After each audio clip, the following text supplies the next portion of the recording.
त्योहारों की रौनक और सरकार की नीतियों के असर से भारत की अर्थव्यवस्था रफ्तार पकड़ रही है। जी हां, रिपोर्ट के मुताबिक वित्त वर्ष 2025 से 2026 में देश की जीडीपी ग्रोथ 6.7% से 6.9% के बीच रहने का अनुमान है। रिपोर्ट में कहा गया है कि घरेलू मांग, जीएसटी 2.0 जैसे सुधार और महंगाई पर नियंत्रण की वजह से ये ग्रोथ संभव होगी। वहीं रिपोर्ट के मुताबिक भारत की अर्थव्यवस्था इस समय मजबूत स्थिति में है, जो बाकी देशों की तुलना में तेजी से आगे बढ़ रही है। चालू वित्तीय वर्ष की पहली तिमाही में देश की जीडीपी 7.8% बढ़ी थी। वहीं रिपोर्ट के अनुसार पूरे साल की औसत वृद्धि 6.8% रहने की उम्मीद है, जो पिछले भविष्यवाणी से 0.3% ज्यादा है। इसका मतलब है कि भारत की आर्थिक स्थिति पहले से बेहतर हो रही है और उपभोक्ता खर्च के बढ़ने से बाजार में नई जान आई है। वही रिपोर्ट में यह भी कहा गया है कि आने वाले साल में भी भारत की विकास दर मजबूत रह सकती है। हालांकि वैश्विक व्यापार और निवेश में अनिश्चितता के कारण थोड़ी उतार चढ़ाव देखने को मिल सकते हैं। यह अनुमान भारतीय रिजर्व बैंक के ताजा पूर्वानुमान के अनुरूप है, जिसमें FY26 के लिए 6.8% की जीडीपी ग्रोथ बताई गई है।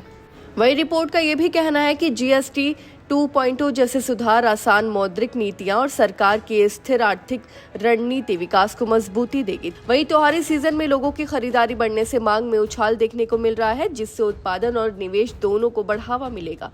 वही महंगाई में कमी आने से उपभोक्ताओं की क्रय शक्ति बढ़ी है, जो अर्थव्यवस्था के लिए सकारात्मक संकेत है।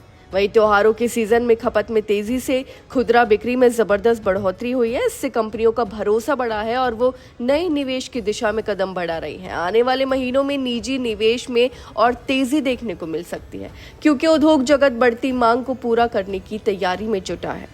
साथ ही रिपोर्ट में यह भी कहा गया है कि उम्मीद है कि भारत इस साल के अंत तक अमेरिका और यूरोपियन संघ के साथ व्यापारिक समझौते कर लेगा। इससे विदेशी विशेषज्ञों का भरोसा बढ़ेगा और भारत का निर्यात क्षेत्र मजबूत होगा। हालांकि रिपोर्ट में यह भी चेतावनी दी गई है कि वैश्विक बाजारों में बढ़ती अनिश्चितता भारत के लिए चुनौती बन सकती है।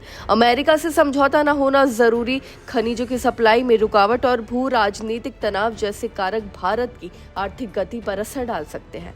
वही रिपोर्ट के मुताबिक सरकार की नीतियों से महंगाई पर आंशिक नियंत्रण हुआ है। खासकर खाद और ईंधन की कीमतों में गिरावट से राहत मिली है, यानी कोर इन्फ्लेशन यानी जरूरी चीजों को छोड़कर बाकी महंगाई अब भी 4% से ऊपर है। इससे भारतीय रिजर्व बैंक के लिए ब्याज दरों में कटौती करना फिलहाल मुश्किल हो सकता है। कुल मिलाकर जीएसटी 2.0, महंगाई में कमी, त्योहार मांग और संभावित व्यापारिक समझौतों की वजह से भारत की अर्थव्यवस्था में नई ऊंचाई आई है।